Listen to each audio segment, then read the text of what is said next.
Welcome back to Shovon online English school. যে সকল শিক্ষার্থীরা সপ্তম শ্রেণীতে পড়ছেন সে সকল শিক্ষার্থীদের জন্য আমাদের যে ধারাবাহিক আলোচনা চলছে এরই ধারাবাহিকতায় আজকে আমরা কাজ করবো আপনাদের ইউনিট 3 এর লেসন 2 নিয়ে। শিক্ষার্থীরা আমরা এর আগে ধারাবাহিকভাবে সবগুলো ক্লাস দিয়েছি, আপনারা প্লেলিস্টে দেখবেন, আশা রাখি আপনাদের ভালো লাগবে। এছাড়াও যারা আমাদের অনলাইন ব্যাচে যুক্ত হতে চান এই ভিডিও ডেসক্রিপশন চেক করবেন, সেখানে আমাদের হোয়াটসঅ্যাপের একটি গ্রুপের লিঙ্ক দেওয়া আছে, সেই লিঙ্ক থেকে আপনি আমাদের সাথে যুক্ত হতে পারেন এবং আপনাদের নেসেসারি কনভারসেশন গুলো আমাদের সাথে সম্পূর্ণ করতে পারেন।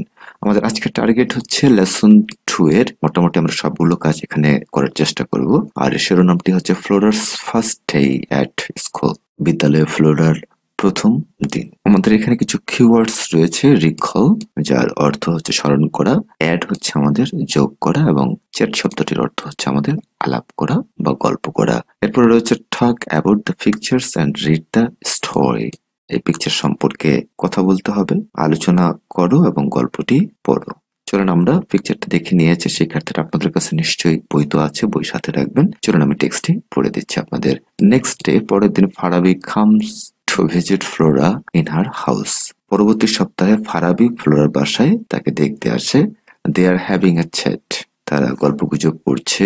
Can you remember your first day at school, Flora Farabi asks. Farabi জিজ্ঞেস করে, ফ্লোরা বিদ্যালয়ে তোমার প্রথম দিনের কথা স্মৃতিচারণ করতে পারবে কি বা স্মরণ করতে পারছো কি? এরপরে ফ্লোরা বলছে, oh yes I can. Flora says, Flora বলল, হ্যাঁ পারবো। I can recall exactly what happened, যা ঘটেছিল তা আমি স্মরণ করতে পারবো। Would you like to hear it, তুমি কি তা শুনতে চাও? এরপরে ফারাবি বলছে, I'd love to. Says Farabi, please tell me. Farabi বলল, হ্যাঁ চাই, অনুগ্রহপূর্বক তা বলবে কি? ওকে সেজ ফ্লোরা। ফ্লোরা বলল, ঠিক আছে।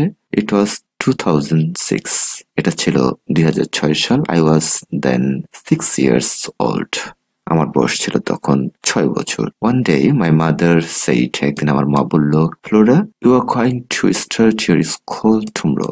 ফ্লোরা তুমি আগামী দিন তোমার বিদ্যালয়ে পড়াশোনা শুরু করতে যাচ্ছ। আই ওয়াজ ভেরি এক্সাইটেড, আমি খুব উত্তেজিত ছিলাম বা রোমাঞ্চিত হয়েছিলাম। I couldn't think of anything else, আমি আর কোনো কিছুর ব্যাপারে ভাবতে পারলাম না। I was always thinking about the school, আমি সবসময় স্কুল নিয়ে ভাবতেছিলাম। যখন তার মা তাকে বলল যে কালকে থেকে তোমার স্কুল শুরু হচ্ছে, তখন সে খুব এক্সাইটেড হয়ে গিয়েছিল এবং অন্য কোনো কিছুর ব্যাপারে আর ভাবতে পারলো না, শুধু স্কুল ছাড়া।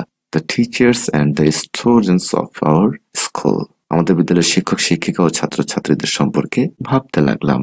I couldn't even sleep well that night, আমি ওই রাতে ভালো ঘুমাতে পারিনি। The next morning my mother woke me up early in the morning, পরের দিন সকালে খুব ভোরে, মানে খুব সকাল সকাল আমার মা আমাকে ঘুম থেকে জাগিয়ে দিয়েছিল বা তুলে দিয়েছিল।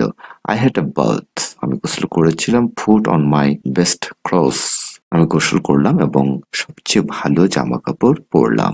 দেন I had breakfast and started for the school with my mother, এরপরে সকালের নাস্তা করে মায়ের সাথে বিদ্যালয়ের উদ্দেশ্যে যাত্রা শুরু করলাম। The school was not very far from our home, আমাদের বাসা থেকে বিদ্যালয় খুব বেশি দূরে ছিল না। So we walked all the way, তাই আমরা সারা পথ হাঁটলাম। দ্যাট মিনস হেঁটেই তারা গিয়েছিল। এখান থেকে আপনাদের যে অ্যাক্টিভিটিটা রয়েছে, say whether the following statements are true or false, if false give the correct information. নিচে যে সেন্টেন্স গুলো রয়েছে বা বিবৃতি গুলো রয়েছে, এই বিবৃতিগুলো সত্য না মিথ্যা তা বলো, মিথ্যা হলে সেটার সঠিক করতে হবে। প্রথম যে স্টেটমেন্টটি রয়েছে, Farabi and Flora are talking at school, Farabi এবং ফ্লোরা বিদ্যালয়ে কথা বলছে, এটি হচ্ছে ফলস। সো কারেক্ট ইনফরমেশনটি আপনারা এভাবে লিখবেন, Farabi and Flora are talking in Flora's house. আমরা যেটা টেক্সটে পেয়েছিলাম, ফ্লোরার বাড়িতে তারা কথা বলছে। এরপরে আসেন আপনাদের 2 নম্বরে যে বিষয়টি ছিল, Flora is talking about her school, Flora তার বিদ্যালয় সম্পর্কে আলাপ করছে, এটা আমাদের ট্রু হবে। Flora first went to school at the age of 6 বছর বয়সে ফ্লোরা প্রথম বিদ্যালয়ে গিয়েছিল, এটা আমাদের true information. Her mother dressed her in her best clothes, তার মা তাকে সবচেয়ে ভালো পোশাক পরিয়েছিল, তাহলে এটা আমাদের 4 নাম্বারটা হবে ফলস। ফ্লোরা এটা নিজেই পরেছিল, এই জন্য আপনি লিখবেন Flora dressed herself in her best clothes, এভাবে লিখবেন। এরপরে আসেন নাম্বার 5, সেটাতে যে বিষয়টি বলা হয়েছে Flora walked to school, Flora হেঁটে বিদ্যালয়ে গিয়েছিল, এটি আমাদের ট্রু, যেটা আমরা কিছুক্ষণ আগেই পড়ে আসলাম। এখন আমরা যে কাজটি করব, ফিল ইন দ্য ব্ল্যাঙ্কস রয়েছে আপনাদের, সেই ফিল ইন দ্য ব্ল্যাঙ্কসটি আমরা কমপ্লিট করে নেই। খেয়াল করেন শিক্ষার্থীরা যে বিষয়টি বলেছে, Flora is a student, Flora একজন ছাত্রী, শি ইজ ড্যাশ ক্লাস 7, তাহলে আমরা এখানে আমরা যে বিষয়টি এখানে বলতে পারি সেটা হচ্ছে ইন যদি আমরা লিখি তাহলে হয়ে যাবে, এটা আমাদের প্রেপোজিশন, সে সপ্তম শ্রেণীতে পড়ে। She can remember her first day at school even today, সে আজও তার বিদ্যালয়ে প্রথম দিনের কথা স্মরণ করতে পারে। এখানে আমরা ফার্স্ট ডে এই শব্দটি বসিয়ে দেব। ডেটা যেহেতু আছে জাস্ট শুধু আপনাকে ফার্স্ট লিখলেই হয়ে যাবে, ST। ওকে, জাস্ট এতটুকু লিখবেন। She dashed to school in 2006, তাহলে এখানে আমাদের উত্তরটি হবে she went to school, সে 2006 স্কুলে গিয়েছিল।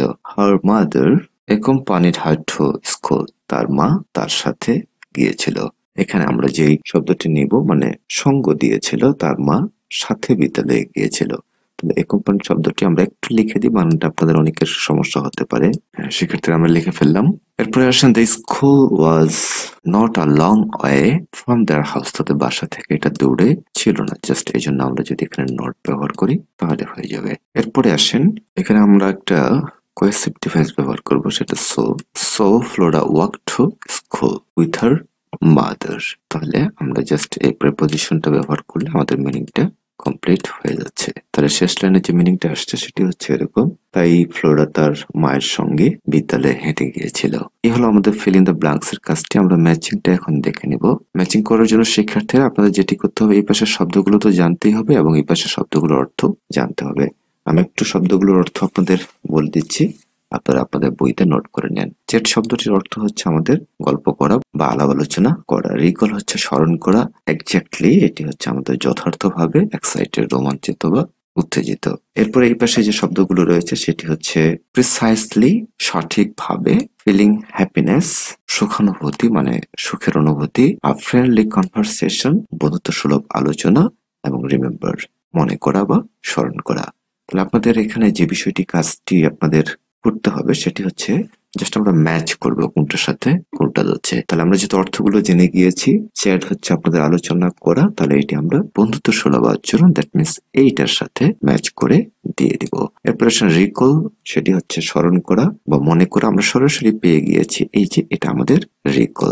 এক্স্যাক্টলি যথার্থভাবে বা সঠিকভাবে, এই জন্য আমরা ব্যবহার করব প্রিসাইসলি সঠিকভাবে। এবং লাস্ট ওয়ান আপনাদের এক্সাইটেড, ফিলিং হ্যাপিনেস সুখ অনুভব করা, এটা হচ্ছে আমাদের এক্সাইটেড এর সাথে যাবে। শিক্ষার্থীরা এই ছিল আপনাদের এখানকার কাজটি। এর পরবর্তীতে আপনাদের আরেকটি ছোট কাজ রয়েছে, সেটি হচ্ছে do you remember your first day at school, তুমি কি তোমার স্কুলের প্রথম দিনের কথা মনে করতে পারছো? Write a short composition about it answering the questions below, নিচে যে প্রশ্নগুলো রয়েছে প্রশ্নগুলোর আলোকে আপনাকে একটি কম্পোজিশন লিখতে হবে, দ্যাট মিনস যেটাকে আমরা রচনা বলে থাকি। শিক্ষার্থীরা এটা হচ্ছে আমাদের, যেহেতু একটা বড় রাইটিং হবে, আপনাদের 2-3 পৃষ্ঠা বা 4 পৃষ্ঠা বা 5 পৃষ্ঠা পর্যন্ত হয়ে যেতে পারে, সেজন্য আমরা এটা সুন্দর করে অল্প শব্দে বা সহজভাবে কত সহজে লেখা যায় সেটা অ্যাপ্লাই করে আমরা পরবর্তীতে পার্ট 2-তে এটা আমরা প্রোভাইড করব। আজকের এটা নিয়ে আমরা আলোচনা করছি না, অবশ্যই সেই ক্লাসটি দেখবেন এবং প্রত্যেকটি ক্লাস দেখে আপনার মূল্যবান মন্তব্যটি জানাবেন। শিক্ষার্থীরা আবারও একটু স্মরণ করে দিতে চাই, আমাদের হোয়াটসঅ্যাপ গ্রুপে জয়েন হতে পারেন, আমাদের সরাসরি যে অনলাইন ব্যাচ রয়েছে সেখানেও পড়ার জন্য যুক্ত হতে পারেন। এছাড়াও আপনি যদি হোয়াটসঅ্যাপ গ্রুপে থাকেন তাহলে আপডেটেড ইনফরমেশন গুলো কিন্তু আপনি সরাসরি আমাদের সাথে ডিরেক্টলি কথা বলে বা তথ্যগুলো নিয়ে নিতে পারেন। আমাদের আজকের আলোচনাটা আপনাদের কেমন লেগেছে সেটা অবশ্যই কমেন্ট সেকশনে জানাতে ভুলবেন না। Thanks for watching. If the video is helpful for you, you must subscribe Shobhan Online English School and press the bell icon to get more updates. Allah Hafiz.